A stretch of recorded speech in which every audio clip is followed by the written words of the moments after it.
ನಮಸ್ಕಾರ ಸ್ನೇಹಿತರೆ, ನಮ್ಮನೆ ರುಚಿಗೆ ನಿಮಗೆಲ್ಲರಿಗೂ ಸ್ವಾಗತ. ಇವತ್ತು ಶಿವರಾತ್ರಿ ಹಬ್ಬದ ವಿಶೇಷವಾಗಿ 2 ಬಗೆಯ ಇಡ್ಲಿ ರೆಸಿಪಿಗಳನ್ನು ತೋರಿಸ್ತಾ ಇದ್ದೀನಿ. ಶಿವರಾತ್ರಿ ಹಬ್ಬಗಳಲ್ಲಿ ಸಾಮಾನ್ಯವಾಗಿ ತುಂಬ ಜನ ಉಪವಾಸ ಮಾಡ್ತಾರೆ. ಅಂಥ ಪದ್ಧತಿ ಇರೋರು ಅಡುಗೆ ಎಲ್ಲವನ್ನು ತಿನ್ನೋದಿಲ್ಲ, ಲಘು ಆಗಿರುವಂಥ ಆಹಾರಗಳನ್ನೇ ತಗೋತಾರೆ. ಅಂಥದ್ರಲ್ಲಿ ಇಡ್ಲಿಗಳು ಸಹ ಒಂದು. ಈ ರೀತಿ ಇಡ್ಲಿ ಹೇಗೆ ತಯಾರಿಸೋದು, ಏನೇ ಸಾಮಗ್ರಿ ಬೇಕು, ಹೇಗೆ ಮಾಡೋದು ಅಂತ ನೋಡೋಣ. ಈ ಇಡ್ಲಿ ತಯಾರಿಸೋದಕ್ಕೆ ಹಿಂದಿನ ದಿನನೇ ನಾವು ಉದ್ದಿನಬೇಳೆ ಎಲ್ಲ ನೆನೆಸಿ ಹಿಟ್ಟು ತಯಾರಿಸ್ಕೋಬೇಕು. ಅದಕ್ಕೆ ನಾನು ಇಲ್ಲಿ ಒಂದು ಬೌಲ್ಗೆ 1 ಲೋಟ ಉದ್ದಿನಬೇಳೆ ಹಾಕ್ಕೋತಾ ಇದ್ದೀನಿ. ಉದ್ದಿನ ಕಾಳಿದ್ರೆ ಅದನ್ನಾದರೂ ಬಳಸ್ಬೋದು, ಅದೂ ಚೆನ್ನಾಗಿರುತ್ತೆ. ಈಗ ಇದಕ್ಕೆ ಚೆನ್ನಾಗಿ ನೀರು ಹಾಕ್ಬಿಟ್ಟು 1-2 ಸಲ ನೀಟಾಗಿ ತೊಳ್ಕೊಂಬಿಡೋಣ. ಚೆನ್ನಾಗಿ ಈ ರೀತಿ ಕೈಯಲ್ಲಿ ಚೆನ್ನಾಗಿ ಉಜ್ಜಿಬಿಟ್ಟು ತೊಳಿಬೇಕು. ಯಾಕಂದರೆ ಇದ್ರ ಮೇಲೆ ಒಂದು ರೀತಿ ಧೂಳು ಥರ ಇರುತ್ತೆ. ಆ ಧೂಳೆಲ್ಲ ಹೋದರೆ ಇಡ್ಲಿ ಚೆನ್ನಾಗಿ ಬೆಳ್ಳಕ್ಕಾಗತ್ತೆ. ಉದ್ದಿನಬೇಳೆ ಚೆನ್ನಾಗಿ ಉಜ್ಜಿ ತೊಳೆದಿಲ್ಲ ಅಂದರೆ ಇಡ್ಲಿ ಬಣ್ಣ ಅಂತ ಬೆಳ್ಳಗೆ ಬರೋದಿಲ್ಲ. ಅದರಿಂದಾಗಿ ಚೆನ್ನಾಗಿ ಇದನ್ನು 2-3 ಸಲ ತೊಳೆದಿರೋಂಥ ನೀರನ್ನು ಪೂರ್ತಿಯಾಗಿ ಚೆಲ್ಬಿಡೋಣ. ನೋಡಿ, ಇಲ್ಲಿ ನಾನು ಉದ್ದಿನಬೇಳೆನ ಚೆನ್ನಾಗಿ 2-3 ಸಲ ನೀಟಾಗಿ ತೊಳೆದಿದ್ದೀನಿ. ಈಗ ಇದು ಪೂರ್ತಿಯಾಗಿ ಮುಳುಗೋ ರೀತಿ ಬೇರೆ ಫ್ರೆಶ್ ಆಗಿ ನೀರು ಹಾಕ್ಬಿಟ್ಟು 2-3 ಗಂಟೆಗಳ ಕಾಲ ನೆನೆಯೋದಕ್ಕೆ ಬಿಟ್ಬಿಡೋಣ. ಉದ್ದಿನಬೇಳೆ ಎಲ್ಲ ಚೆನ್ನಾಗಿ ನೆಂದ ಮೇಲೆ ಇನ್ನೇನು ನಾವು ರುಬ್ಬುತ್ತೀವಿ ಎನ್ನುವಾಗ ಒಂದು ಬೇರೆ ಬೌಲ್ಗೆ 2 ಹಿಡಿ ದಪ್ಪ ಅವಲಕ್ಕಿ ಹಾಕ್ಕೊಳ್ಳೋಣ. ದಪ್ಪ ಅವಲಕ್ಕಿಗೆ ಚೆನ್ನಾಗಿ ನೀರು ಹಾಕ್ಬಿಟ್ಟು ಇದನ್ನು ಸಹ 2-3 ಸಲ ನೀಟಾಗಿ ತೊಳ್ಕೊಂಬಿಡೋಣ. ತೊಳೆದಿದ್ದ ನೀರನ್ನು ಪೂರ್ತಿಯಾಗಿ ಚೆಲ್ಬಿಡೋಣ. ಒಂದ್ಸಲ ಇದೆಲ್ಲವನ್ನು ಚೆನ್ನಾಗಿ ತೊಳ್ಕೊಂಡ್ಮೇಲೆ ಬೇರೆ ನೀರು ಹಾಕ್ಬಿಟ್ಟು ಇದನ್ನು ಒಂದು 10-15 ನಿಮಿಷ ನೆನೆಸ್ಕೊಳ್ಳೋಣ. ಇದೇ ಹೆಚ್ಚೊತ್ತು ನೆನೆಯೋ ಅಗತ್ಯ ಇಲ್ಲ. ಇನ್ನೇನು ಉದ್ದಿನಬೇಳೆನ ರುಬ್ಕೋತೀವಿ ಎನ್ನುವಾಗ ಸ್ವಲ್ಪ ಹೊತ್ತು ಮುಂಚೆ ಅವಲಕ್ಕಿ ನೆನೆಸ್ಕೊಂಡ್ರೂ ಸಾಕು. ಈಗ ಒಂದು ಬೇರೆ ಬೌಲ್ಗೆ 2 ಲೋಟ ಅಕ್ಕಿ ತರಿ ಹಾಕ್ಕೊಳ್ಳೋಣ. ಇದು ಸುಲಭವಾಗಿಯೇ ಮಾರ್ಕೆಟ್ಗಳಲ್ಲಿ ಸಿಗುತ್ತೆ. ಇಡ್ಲಿ ರವೆ ಅಂತ ಹೇಳಿದ್ರೆ ಅಂಗಡಿಗಳಲ್ಲಿ ಕೊಡ್ತಾರೆ.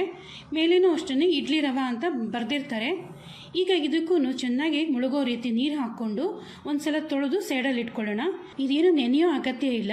ಚೆನ್ನಾಗಿ ನೀರು ಹಾಕ್ಬಿಟ್ಟು ಕಲಿಸ್ಬಿಟ್ಟು ಸೈಡಲ್ಲಿ ಇಟ್ಬಿಟ್ಟು ಉದ್ದಿನಬೇಳೆ ಎಲ್ಲವನ್ನು ರುಬ್ಕೊಂಡ್ರೆ ಸಾಕಾಗುತ್ತೆ. ನೋಡಿ, ಈ ರೀತಿ ಚೆನ್ನಾಗಿ ನೀರು ಹಾಕ್ಬಿಟ್ಟು ಒಂದು ಸಲ ಕಲಸಿ ಸೈಡಲ್ಲಿ ಇಟ್ಟಿರ್ತೀನಿ. ಈ ಸಮಯದಲ್ಲಿ ಉದ್ದಿನಬೇಳೆನೂ ಚೆನ್ನಾಗಿ ನೆಂದಿರುತ್ತೆ.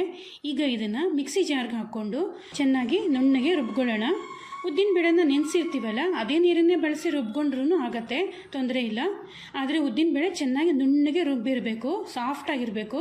ತುಂಬ ಜಾಸ್ತಿ ನೀರು ಹಾಕಬಾರ್ದು, ತುಂಬ ಗಟ್ಟಿನೂ ಹಾಕಬಾರ್ದು. ಆ ರೀತಿ ಹದವಾಗಿ ರುಬ್ಕೋಬೇಕು. ಒಂದ್ಸಲ ಉದ್ದಿನಬೇಳೆ ಎಲ್ಲನೂ ರುಬ್ಕೊಂಡ್ಮೇಲೆ ಇದನ್ನೊಂದು ದೊಡ್ಡ ಪಾತ್ರೆಗೆ ಬಗ್ಗಿಸ್ಕೊಳ್ಳೋಣ. ಉದ್ದಿನಬೇಳೆನ ನಾನು 2 ಬ್ಯಾಚಸ್ಸಲ್ಲಿ ರುಬ್ಕೊಂಡಿದ್ದೀನಿ. ಈಗ ಮಿಕ್ಸಿ ಜಾರ್ಗೆ ನೆನೆಸಿರುವಂಥ ಅವಲಕ್ಕಿನ ಹಾಕ್ಕೊಂಡು ಇದಕ್ಕೂ ಅಷ್ಟೇ ಅಗತ್ಯ ಇರೋಷ್ಟು ನೀರು ಹಾಕ್ಕೊಂಡು ನುಣ್ಣಗೆ ರುಬ್ಕೊಳ್ಳೋಣ. ಅವಲಕ್ಕಿನೂ ಅಷ್ಟೇ ರುಬ್ಬುವಾಗ ನೈಸಾಗಿ ರುಬ್ಕೋಬೇಕು. ಮತ್ತು ಅಗತ್ಯಕ್ಕಿಂತ ಜಾಸ್ತಿ ನೀರು ಹಾಕ್ಬಿಟ್ಟು ತುಂಬ ನೀರಾಗೂ ಮಾಡ್ಕೋಬಾರ್ದು. ರುಬ್ಬಿರುವಂಥ ಅವಲಕ್ಕಿನೂ ಸಹ ಉದ್ದಿನಬೇಳೆ ಹಿಟ್ಟು ಹಾಕ್ಕೊಂಡಿದ್ವಲ್ಲ ಅದೇ ಪಾತ್ರೆಗೆ ಬಗ್ಗಿಸ್ಕೊತಾ ಇದ್ದೀನಿ. ಈ ಸಮಯದಲ್ಲಿ ಅಕ್ಕಿ ತರಿನೂ ಸಹ ಚೆನ್ನಾಗಿ ನೆಂದಿರುತ್ತೆ. ಈಗ ಅಕ್ಕಿ ತರಿನ ನೀರಿಂದ ಸಪ್ರೇಟ್ ಮಾಡಿಕೊಂಡು ಈ ರೀತಿ ಕೈಯಲ್ಲಿ ಸ್ವಲ್ಪನೇ ಹಿಟ್ಟು ತೊಗೊಂಡು ಚೆನ್ನಾಗಿ ಹಿಂಡಿಬಿಟ್ಟು ಉದ್ದಿನಬೇಳೆ ಅವಲಕ್ಕಿ ಹಾಕ್ಕೊಂಡಿದ್ವಲ್ಲ ಆ ಪಾತ್ರೆಗೆ ಹಾಕ್ಕೊಳ್ಳೋಣ. ಇದರಲ್ಲಿ ನೀರಿನ ಅಂಶ ಪೂರ್ತಿಯಾಗಿ ಹೋಗೋ ರೀತಿ ಗಟ್ಟಿಯಾಗಿ ಹಿಂಡಿಬಿಟ್ಟು ಹಾಕ್ಕೋಬೇಕು. ಒಂದ್ಸಲ ಎಲ್ಲ ಅಕ್ಕಿ ತರಿನೂ ಹಾಕ್ಕೊಂಡ್ಮೇಲೆ ಇದನ್ನು ಚೆನ್ನಾಗಿ ಕಲಿಸ್ಕೊಳ್ಳೋಣ.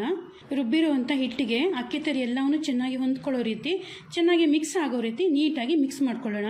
ಒಂದು ಸಲ ಎಲ್ಲ ಪದಾರ್ಥನೂ ಚೆನ್ನಾಗಿ ಹೊಂದ್ಕೊಂಡ್ಮೇಲೆ ಇದನ್ನು 1-2 ನಿಮಿಷ ಇದೇ ರೀತಿಯೇ ನೀಟಾಗಿ ಕಲಿಸ್ಕೊಳ್ಳೋಣ. ನಾವು ಇದನ್ನು ಕೈಯಲ್ಲೇ ಬೇಕಾದ್ರೂ ಕಲಿಸ್ಬೋದು, ಏನೂ ತೊಂದರೆ ಇಲ್ಲ. ಚೆನ್ನಾಗಿ ಈ ರೀತಿ ಕಲಿಸೋದ್ರಿಂದ ಇಡ್ಲಿ ತಯಾರಿಸಿದಾಗ ಇಡ್ಲಿ ತುಂಬ ಮೃದುವಾಗಿ ಹಗುರಕ್ಕೆ ಚೆನ್ನಾಗಿ ಬರುತ್ತೆ. ನೋಡಿ, ಇಡ್ಲಿ ಹಿಟ್ಟು ಈ ಹದದಲ್ಲಿ ಇರಬೇಕು, ತುಂಬ ನೀರಾಗಿರಬಾರ್ದು. ಒಂದ್ಸಲ ನೀಟಾಗಿ ಕಲಿಸಿದ್ಮೇಲೆ ಇದನ್ನು ಫರ್ಮೆಂಟ್ ಆಗೋಕ್ಕೆ ಬಿಟ್ಬಿಡೋಣ. ತಟ್ಟೆ ಮುಚ್ಚಿಟ್ಬಿಟ್ಟು ರಾತ್ರಿ ಇಡೀ ಹುದುಗಕ್ಕೆ ಬಿಟ್ಬಿಡೋಣ. ಬೆಳಗ್ಗೆ ಅಷ್ಟೊತ್ತಿಗೆ ನೋಡಿ ಚೆನ್ನಾಗೇ ಹುದುಗ್ ಬಂದ್ಬಿಟ್ಟಿತ್ತು. ಇದೆಲ್ಲವನ್ನು ಸ್ವಲ್ಪ ತೆಕ್ಕೊಂಡು ಸರಿ ಮಾಡಿಕೊಂಡು ಸ್ವಲ್ಪ ಹಿಟ್ಟನ್ನು ಒಂದು ಬೇರೆ ಪಾತ್ರೆಗೆ ಬಗ್ಗಿಸ್ಕೊಂಡಿದ್ದೀನಿ. ಒಂದ್ಸಲ ಈ ಹಿಟ್ಟನ್ನು ನೀಟಾಗಿ ಕಲಿಸ್ಕೊಳ್ಳೋಣ. ಈಗ ಏನಾದರೂ ತುಂಬ ಗಟ್ಟಿ ಅಂತ ಅನ್ನಿಸ್ತಾ ಇದ್ರೆ ಒಂಚೂರು ನೀರು ಹಾಕ್ಕೊಂಡು ಹದ ಮಾಡ್ಕೋಬೋದು. ನನಗೆ ಇಡ್ಲಿ ಹಿಟ್ಟು ಸರಿಯಾಗಿದೆ ಅನ್ನಿಸ್ತು, ನಾನು ನೀರು ಹಾಕಕ್ಕೆ ಹೋಗಿಲ್ಲ. ಈಗ ಈ ಹಿಟ್ಟಿಗೆ ಅಗತ್ಯ ಇರೋಷ್ಟು ಉಪ್ಪು ಹಾಕ್ಕೋತಾ ಇದ್ದೀನಿ. ನಾನು ಸ್ವಲ್ಪ ಅಷ್ಟು ಹಿಟ್ಟನ್ನು ಬೇರೆ ಪಾತ್ರೆಗೆ ಬಗ್ಗಿಸ್ಕೊಂಡಿರೋದ್ರಿಂದ ಈ ಹಿಟ್ಟಿಗೆ ಎಷ್ಟು ಅಗತ್ಯ ಇದೆಯೋ ಅದ್ರ ಪ್ರಕಾರವಾಗಿ ಉಪ್ಪು ಹಾಕ್ಕೊಂಡಿದ್ದೀನಿ. ಉಪ್ಪು ಹಾಕ್ಕೊಂಡ್ಮೇಲೆ ಹಗೂರು ಕೈನಲ್ಲಿ ಒಂದ್ಸಲ ನೀಟಾಗಿ ಕಲಿಸ್ಕೊಳ್ಳೋಣ. ಸಾಮಾನ್ಯವಾಗಿ ನಾನು ಯಾವುದೇ ಇಡ್ಲಿ ತಯಾರಿಸುವಾಗ, ದೋಸೆ ತಯಾರಿಸುವಾಗ ಸೋಡಾ ಬಳಸೋದಿಲ್ಲ. ನೀವು ಬೇಕಾದರೆ 1/2 ಚಮಚ 1/4 ಚಮಚ ಅಷ್ಟು ಸೋಡಾ ಹಾಕ್ಕೋಬೋದು. ಹಿಟ್ಟು ಚೆನ್ನಾಗಿ ಹುದುಗಿದ್ರೆ ಸೋಡಾ ಅಗತ್ಯ ಸಹ ಇರಲ್ಲ. ಒಂದ್ಸಲ ಚೆನ್ನಾಗಿ ಕಲಿಸಿದ್ಮೇಲೆ ಎಣ್ಣೆ ಸವರಿರುವಂಥ ಇಡ್ಲಿ ಪ್ಲೇಟ್ಗಳಿಗೆ ಹಿಟ್ಟನ್ನು ಬಗ್ಗಿಸ್ಕೊಂಡು ಇದನ್ನು ಹಬೆನಲ್ಲಿ ಬೇಯಿಸ್ಕೊಳ್ಳೋಣ. ಇಡ್ಲಿ ಕುಕ್ಕರ್ಗೆ ಸ್ವಲ್ಪ ನೀರು ಹಾಕ್ಬಿಟ್ಟು ಇಡ್ಲಿ ಸ್ಟ್ಯಾಂಡ್ ಇಟ್ಬಿಟ್ಟು 10-15 ನಿಮಿಷ ಇದನ್ನು ಬೇಯಿಸ್ಕೊಳ್ಳೋಣ. ಇದನ್ನು ಹಬೆನಲ್ಲಿ ಚೆನ್ನಾಗಿ ಬೇಯಿಸ್ಕೊಂಡ್ರೆ ಬಿಸಿ ಬಿಸಿ ಇಡ್ಲಿ ತಯಾರಾಗಿರುತ್ತೆ. ನೀವೇ ನೋಡ್ತಾ ಇರ್ಬೋದು ಎಷ್ಟು ಮೃದುವಾಗಿ ಬೆಳ್ಳಗೆ ಚೆನ್ನಾಗಾಗಿದೆ ಇಡ್ಲಿಗಳು ಅಂತ. ಇಡ್ಲಿನ ಬಿಸಿ ಬಿಸಿಯಾಗಿ ಚಟ್ನಿ ಅಥವಾ ಸಾಂಬಾರ್ ಜೊತೆ ಸರ್ವ್ ಮಾಡ್ಬೋದು. ಇವತ್ತು ಮಲ್ಲಿಗೆ ಇಡ್ಲಿ ಹೇಗೆ ತಯಾರಿಸೋದು ಅಂತ ನೋಡೋಣ. ಯಾವುದೇ ರೀತಿ ಟ್ರೈ ಮಾಡಿದ್ರೂ ಇಡ್ಲಿ ಸಾಫ್ಟಾಗಿ ಬರ್ತಾ ಇಲ್ಲ ಅನ್ನೋಂಗಿದ್ರೆ ಒಂದು ಸಲ ಈ ರೀತಿ ಮಲ್ಲಿಗೆ ಇಡ್ಲಿ ಟ್ರೈ ಮಾಡಿ ನೋಡಿ, ಖಂಡಿತವಾಗ್ಲೂ ಇಷ್ಟಪಡ್ತೀರಾ. ತುಂಬ ಮೃದುವಾಗಿ ಹದವಾಗಿ ಚೆನ್ನಾಗಿ ಬರುತ್ತೆ. ಮಲ್ಲಿಗೆ ಇಡ್ಲಿ ತಯಾರಿಸೋದು ಹೇಗೆ, ಏನೇನು ಸಾಮಗ್ರಿ ಬೇಕು ಅಂತ ನೋಡ್ಕೊಳ್ಳೋಣ. ಮೊದಲು ಅಕ್ಕಿ ನೆನೆಸ್ಕೊಳ್ಳೋಣ. ನಾನಿಲ್ಲಿ ಒಂದು ಪಾತ್ರೆಗೆ 1.5 ಗ್ಲಾಸು ದೋಸೆ ಅಕ್ಕಿ ಹಾಕ್ಕೋತಾ ಇದ್ದೀನಿ. ಅದ್ರ ಜೊತೆಗೆ 1.5 ಗ್ಲಾಸು ಕುಸುಬ್ಲಕ್ಕಿ ಹಾಕ್ಕೋತಾ ಇದ್ದೀನಿ. ಕುಸುಬ್ಲಕ್ಕಿ ಸುಲಭವಾಗಿ ಮಾರ್ಕೆಟ್ಗಳಲ್ಲಿ ಸಿಗುತ್ತೆ. ದೋಸೆ ಅಕ್ಕಿ ಮತ್ತು ಕುಸುಬ್ಲಕ್ಕಿನ ಒಂದು ಪಾತ್ರೆಗೆ ಹಾಕ್ಕೊಂಡು ಇದಕ್ಕೆ ನೀರು ಹಾಕಿ ಚೆನ್ನಾಗಿ 2-3 ಸಲ ತೊಳೆದಿರೋಂಥ ನೀರನ್ನು ಪೂರ್ತಿಯಾಗಿ ಚೆಲ್ಬಿಡಬೇಕು. ನೋಡಿ, ಈ ರೀತಿ ನೀರು ಹಾಕ್ಕೊಂಡು ಒಂದು ಸಲ ತೊಳೆದ್ಮೇಲೆ ಈ ನೀರನ್ನು ಚೆಲ್ಲಿ ಮತ್ತೆ ಬೇರೆ ನೀರನ್ನು ಹಾಕ್ಕೊಂಡು ಮತ್ತೆ ಇನ್ನೊಂದು ಸಲ ತೊಳೆದು ಆ ನೀರನ್ನು ಸಹ ಚೆಲ್ಬಿಡಬೇಕು. ಈ ಸ್ಟೆಪ್ಪನ್ನು ಮಾತ್ರ ಯಾವುದೇ ಕಾರಣಕ್ಕೂ ಮಿಸ್ ಮಾಡಬೇಡಿ. ದೋಸೆ ಆಗಲಿ ಇಡ್ಲಿ ಆಗಲಿ ತಯಾರಿಸುವಾಗ ಅಕ್ಕಿನ ಚೆನ್ನಾಗಿ ತೊಳೆದ ಮೇಲೆ ಅದಕ್ಕೆ ಬೇರೆ ನೀರು ಹಾಕಿ ನೆನೆಸ್ಕೋಬೇಕು. ನೋಡಿ, ಈಗ ನಾನು ಅಕ್ಕಿನ ಚೆನ್ನಾಗಿ 2-3 ಸಲ ತೊಳೆದು ಅದಕ್ಕೆ ಬೇರೆ ನೀರನ್ನು ಹಾಕ್ಕೊಂಡಿದ್ದೀನಿ. ಈಗ ಇದನ್ನು 5-6 ಗಂಟೆಗಳ ಕಾಲ ಚೆನ್ನಾಗಿ ನೆನೆಸ್ಕೊಳ್ಳೋಣ. ಈಗ ಒಂದು ಬೇರೆ ಬೌಲ್ಗೆ ನಾನು ಯಾವ ಗ್ಲಾಸಲ್ಲಿ ಅಕ್ಕಿ ಹಾಕ್ಕೊಂಡಿದ್ನೋ ಅದೇ ಗ್ಲಾಸಲ್ಲಿ 1 ಗ್ಲಾಸು ಉದ್ದಿನಬೇಳೆ ಹಾಕ್ಕೊಂಡಿದ್ದೀನಿ. ಹಾಗೆಯೇ 3/4 ಗ್ಲಾಸು ದಪ್ಪ ಅವಲಕ್ಕಿ ಹಾಕ್ಕೊಂಡಿದ್ದೀನಿ. ಇದನ್ನು ಅಷ್ಟೇ ನೀರು ಹಾಕಿ ಚೆನ್ನಾಗಿ 2-3 ಸಲ ತೊಳ್ಕೊಬೇಕು. ಅಕ್ಕಿ ಮತ್ತು ಉದ್ದಿನಬೇಳೆ ಎರಡೂ ಚೆನ್ನಾಗಿ ನೀರು ಹಾಕ್ಕೊಂಡು ತೊಳ್ಕೊಳ್ಳೋದು ತುಂಬ ಮುಖ್ಯ. ಆವಾಗಲೇ ಇಡ್ಲಿ ಚೆನ್ನಾಗಿ ಬೆಳ್ಳಗೆ ಬರುತ್ತೆ. ಈ ರೀತಿ ಚೆನ್ನಾಗಿ ನೀರು ಹಾಕ್ಕೊಂಡು 2-3 ಸಲ ತೊಳೆದಿರೋಂಥ ನೀರನ್ನು ಪೂರ್ತಿಯಾಗಿ ಚೆಲ್ಲಿ ಇದಕ್ಕೂ ಬೇರೆ ನೀರನ್ನು ಹಾಕ್ಬಿಟ್ಟು ಇದನ್ನು 2-3 ಗಂಟೆಗಳ ಕಾಲ ನೆನೆಸ್ಕೊಳ್ಳೋಣ. ಉದ್ದಿನಬೇಳೆನ ತುಂಬ ಹೊತ್ತು ನೆನೆಸೋ ಅಗತ್ಯ ಇಲ್ಲ. 2-3 ಗಂಟೆಗಳ ಕಾಲ ನೆನೆಸ್ಕೊಂಡ್ರೆ ಸಾಕಾಗತ್ತೆ. ನೋಡಿ, ಉದ್ದಿನಬೇಳೆ ಮತ್ತು ಅವಲಕ್ಕಿನ ನಾನು 3 ಗಂಟೆಗಳ ಕಾಲ ಚೆನ್ನಾಗಿ ನೆನೆಸ್ಕೊಂಡಿರ್ತೀನಿ. ಈಗ ಇದನ್ನು ಮಿಕ್ಸಿ ಜಾರ್ಗೆ ಹಾಕ್ಕೊಂಡು ಅಗತ್ಯವಿರೋಷ್ಟು ನೀರನ್ನು ಹಾಕ್ಕೊಂಡು ಉದ್ದಿನಬೇಳೆನ ಗಟ್ಟಿಯಾಗಿ ಹಾಗೆಯೇ ನುಣ್ಣಗೆ ರುಬ್ಕೋಬೇಕು. ನೋಡಿ, ಈ ರೀತಿ ನುಣ್ಣಗೆ ರುಬ್ಕೋಬೇಕು. ರುಬ್ಬಿರೋದನ್ನು ಒಂದು ಪಾತ್ರೆಗೆ ಬಗ್ಗಿಸ್ಕೊಳ್ಳೋಣ.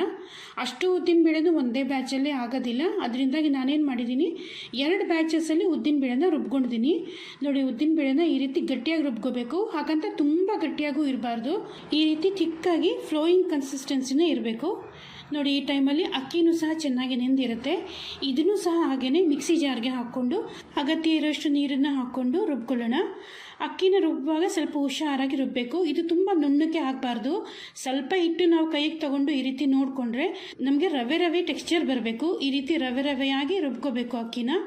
ರವೆ ಟೆಕ್ಸ್ಚರ್ ಬರೋ ರೀತಿ ರುಬ್ಬಿರೋಂಥ ಅಕ್ಕಿನ ನಾವು ಉದ್ದಿನಬೇಳೆ ರುಬ್ಬಿದ್ದನ್ನು ಬಗ್ಸಿದ್ವಲ್ಲ ಅದೇ ಪಾತ್ರೆಗೆ ಬಗ್ಗಿಸ್ಕೊತಾ ಇದ್ದೀನಿ. ನಾನು ಅಕ್ಕಿನ 3 ಬ್ಯಾಚಸಲ್ಲಿ ರುಬ್ಕೊಂಡಿದ್ದೀನಿ. 3 ಬ್ಯಾಚಸಲ್ಲೂ ಅಷ್ಟೇ ರವೆ ಬರೋ ರೀತಿಯೇ ರುಬ್ಕೊಂಡಿದ್ದೀನಿ. ಈಗ ರುಬ್ಬಿರೋಂಥ ಉದ್ದಿನಬೇಳೆ, ರುಬ್ಬಿರೋಂಥ ಅಕ್ಕಿ ಎರಡನ್ನೂ ಒಂದು ಪಾತ್ರೆಗೆ ಬಗ್ಗಿಸ್ಕೊಂಡಿದ್ದೀನಿ. ಇದನ್ನು ಚೆನ್ನಾಗಿ ಒಂದು ಸಲ ಕಲಿಸ್ಕೊಳ್ಳೋಣ. ನಾವು ಎರಡನ್ನೂ ಬೇರೆ ಬೇರೆಯಾಗಿ ರುಬ್ಕೊಂಡಿರೋದ್ರಿಂದ ಎರಡನ್ನೂ ಚೆನ್ನಾಗಿ ಹೊಂದ್ಕೊಳ್ಳೋ ರೀತಿ ನೀಟಾಗಿ ಮಿಕ್ಸ್ ಮಾಡ್ಕೋಬೇಕು. ನಾನು ಸಾಮಾನ್ಯವಾಗಿ ಏನು ಮಾಡ್ತೀನಿ ಅಂದರೆ ಈ ರೀತಿ ಇಡ್ಲಿ ಹಿಟ್ಟನ್ನು ಹೆಚ್ಚಾಗಿ ತಯಾರಿಸ್ಕೊಂಡು ಅರ್ಧಷ್ಟು ಹಿಟ್ಟನ್ನು ಒಂದು ಬೇರೆ ಪಾತ್ರೆಗೆ ಬಗ್ಗಿಸ್ಕೊಂಡು ಇದನ್ನು ಫ್ರಿಜ್ಜಲ್ಲಿ ಇಟ್ಬಿಡ್ತೀನಿ. ಹುದುಗ್ ಬಂದ ಮೇಲೆ ಉಳಿದಿರೋಂಥ ಹಿಟ್ಟನ್ನು ಫ್ರಿಜ್ಜಲ್ಲಿ ಇಟ್ಕೊಂಡ್ರೆ ಬೇಗ ಹುಳಿ ಬಂದುಬಿಡುತ್ತೆ. ಹುದುಗ್ ಬರೋದಕ್ಕಿಂತ ಮುಂಚೆನೇ ಇದನ್ನು ಫ್ರಿಜ್ಜಲ್ಲಿ ಅರ್ಧಷ್ಟು ಎತ್ತಿಟ್ಕೊಂಡ್ರೆ ಹುಳಿ ಬರೋದಿಲ್ಲ, ಹಿಟ್ಟು ಚೆನ್ನಾಗಿ ಬರುತ್ತೆ. ಮುಚ್ಚಿಟ್ಬಿಟ್ಟು ರಾತ್ರಿ ಇಡೀ ಹುದುಗಕ್ಕೆ ಬಿಟ್ಟಿದ್ದೆ. ನೋಡಿ, ಚೆನ್ನಾಗಿಯೇ ಹುದುಗ್ಬಿಟ್ಟಿತ್ತು. ಕೆಳಗಡೆ ಒಂದು ತಟ್ಟೆ ಇಟ್ಟಿದ್ದೆ, ಆದ್ರೂ ತಟ್ಟೆ ಎಲ್ಲ ಆಗಿತ್ತು. ಇದನ್ನೆಲ್ಲ ಸ್ವಲ್ಪ ಸರಿ ಮಾಡ್ಕೊಂಡಿದ್ದೀನಿ. ಸರಿ ಮಾಡ್ಕೊಂಡ ಮೇಲೆ ಒಂದು ಸಲ ಚೆನ್ನಾಗಿ ಕಲಿಸ್ಕೊತೀನಿ. ನೋಡಿ, ಎಲ್ಲ ಚೆನ್ನಾಗಿ ಹುದುಗ್ ಬಂದಿದೆ. ಈ ರೀತಿ ನೊರೆಯಾಗಿ ಹುದುಗ್ ಬಂದಿರುತ್ತೆ. ಒಂದ್ಸಲ ಇದನ್ನು ಚೆನ್ನಾಗಿ ಕಲಿಸ್ಕೊಳ್ಳೋಣ. ಈಗ ಕಲಿಸುವಾಗ ತುಂಬ ಜೋರಾಗಿ ಕಲಿಸ್ಬಾರ್ದು, ಹಗೂರ ಕೈನಲ್ಲಿ ಕಲಿಸ್ಕೋಬೇಕು.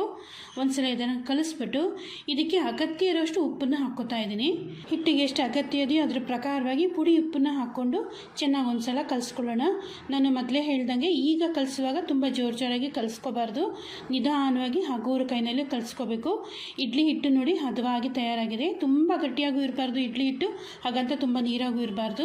ಈಗ ಇದನ್ನು ತುಪ್ಪ ಅಥವಾ ಎಣ್ಣೆ ಹಚ್ಚಿರುವಂಥ ಇಡ್ಲಿ ಪ್ಲೇಟ್ಗಳಿಗೆ ಹಾಕ್ಕೊಂಡು ಹಬೆನಲ್ಲಿ 12-15 ನಿಮಿಷ ಬೇಯಿಸ್ಕೊಂಡ್ರೆ ಮೃದುವಾದ ಮಲ್ಲಿಗೆ ಇಡ್ಲಿ ತಯಾರಾಗಿರುತ್ತೆ. ಒಂದು ಸಲ ಇದು ಚೆನ್ನಾಗಿ ಬೆಂದ ಮೇಲೆ ತಕ್ಷಣ ಇದನ್ನು ಇಡ್ಲಿ ಪ್ಲೇಟ್ಗಳಿಂದ ತೆಗೆಯೋದೇನೆ 1-2 ನಿಮಿಷ ತಣ್ಣಗೆ ಹಾಕಿ ಬಿಟ್ಬಿಡೋಣ.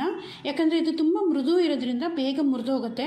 1-2 ನಿಮಿಷ ತಣ್ಣಗೆ ಹಾಕಿ ಬಿಟ್ಬಿಟ್ಟು ಆಮೇಲಿಂದ ಇಡ್ಲಿ ಪ್ಲೇಟ್ಗಳಿಂದ ತೆಗೆದು ಇದನ್ನು ಬಿಸಿಯಾಗಿ ಸಾಂಬಾರು ಅಥವಾ ಚಟ್ನಿ ಜೊತೆ ಸರ್ವ್ ಮಾಡಿ. ತುಂಬ ಚೆನ್ನಾಗಿ ಬರುತ್ತೆ. ನಾನು ಸಾಂಬಾರು ರೆಸಿಪಿ ಈಗಾಗಲೇ ತೋರಿಸಿದ್ದೀನಿ. ನಮ್ಮ ಮನೇಲಿ ತುಂಬ ರೆಗ್ಯುಲರಾಗಿ ತಯಾರಿಸುವಂಥ ಸಾಂಬಾರು ರೆಸಿಪಿ ಅದು. ನಾನು ಆ ರೆಸಿಪಿ ಲಿಂಕನ್ನು ವಿಡಿಯೋ ಕೊನೆಯಲ್ಲಿ ಹಾಕಿರ್ತೀನಿ. ನಿಮ್ಗೆ ಇಷ್ಟವಾದರೆ ನೋಡಿ, ಟ್ರೈ ಮಾಡಿ. ಎರಡೂ ಒಳ್ಳೆ ಜೊತೆಯಾಗಿರುತ್ತೆ. ಈ ರೀತಿ ಇಡ್ಲಿ ತಿನ್ನೋದಕ್ಕೆ ಇಷ್ಟಪಡದೇ ಇರೋ ಡಿಪ್ ಇಷ್ಟಪಡೋರು ಬಿಸಿ ಇಡ್ಲಿಗೆ ಈ ರೀತಿ ತುಪ್ಪ ಹಾಕ್ಕೊಂಡು ಮೇಲೆ ಬಿಸಿಯಾಗಿರೋಂಥ ಸಾಂಬಾರು ಹಾಕ್ಕೊಂಡು ಟ್ರೈ ಮಾಡಿ, ಚೆನ್ನಾಗಿರುತ್ತೆ. ಹೋಟ್ಲುಗಳಲ್ಲಿ ತಿಂತೀರಲ್ಲ ಇಡ್ಲಿ ಸಾಂಬಾರು, ಆ ರೀತಿಯೇ ಚೆನ್ನಾಗಿ ಅನಿಸುತ್ತೆ. ನೋಡಿದ್ರಲ್ಲ ಮಲ್ಲಿಗೆ ಇಡ್ಲಿ ತಯಾರಿಸೋದು ಹೇಗೆ ಅಂತ. ನೀವು ಇದೇ ವಿಧಾನದಲ್ಲಿ ಒಂದ್ಸಲ ಟ್ರೈ ಮಾಡಿ ನೋಡಿ, ಖಂಡಿತವಾಗ್ಲೂ ಇಷ್ಟಪಡ್ತೀರಾ. ನಾನು ಈಗಾಗಲೇ ಸಾಕಷ್ಟು ಬಗೆಯ ಬ್ರೇಕ್ಫಾಸ್ಟ್ ರೆಸಿಪಿಗಳನ್ನು ತೋರಿಸಿದ್ದೀನಿ. ಸಾಕಷ್ಟು ಬಗೆಯ ಇಡ್ಲಿಗಳು, ತಟ್ಟೆ ಇಡ್ಲಿ, ಹಾಗೆಯೇ ಇನ್ಸ್ಟೆಂಟಾಗಿ ತಯಾರಿಸುವಂಥ ಇಡ್ಲಿ, ಇನ್ಸ್ಟೆಂಟಾಗಿ ತಯಾರಿಸುವಂಥ ದೋಸೆ, ಫರ್ಮೆಂಟ್ ಮಾಡಿ ತಯಾರಿಸುವಂಥ ದೋಸೆಗಳ ರೆಸಿಪಿನೂ ತೋರಿಸಿದ್ದೀನಿ.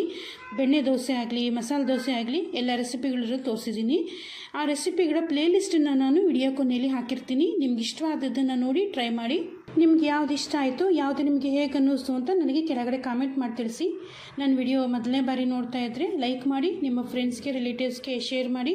ನನ್ನ ಚಾನಲ್ಗೆ ಸಬ್ಸ್ಕ್ರೈಬ್ ಮಾಡ್ಕೊಂಡಿಲ್ಲ ಅಂದರೆ ಈಗಲೇ ಸಬ್ಸ್ಕ್ರೈಬ್ ಮಾಡ್ಕೊಳ್ಳಿ. ಮುಂದಿನ ವಿಡಿಯೋಗಳಲ್ಲಿ ಭೇಟಿಯಾಗೋಣ. ನಮಸ್ಕಾರ.